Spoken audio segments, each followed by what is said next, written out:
Magandang araw mga kapogi! Ngayon, samahan na naman niyo ako sa panibago nating adventure at sa ating mga tatahakin na daan simula sa Amaga patungo sa Patnanungan Sur.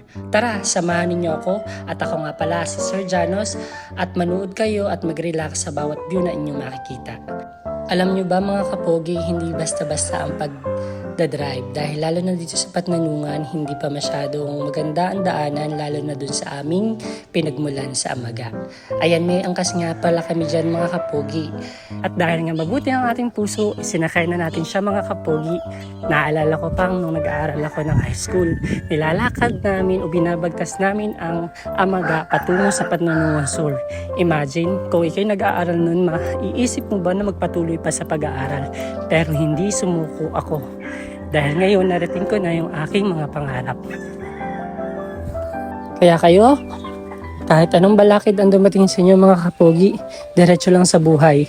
At parang ito nga ating highway na dinadaanan.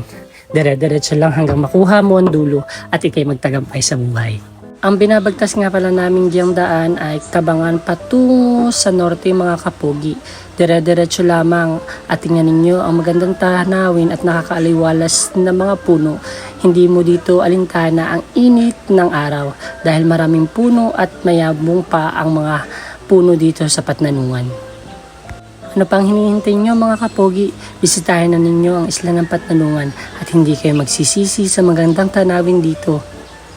Hanggang dito na lang tayo mga kapogi at wala na ako sasabihin sa aking voice over.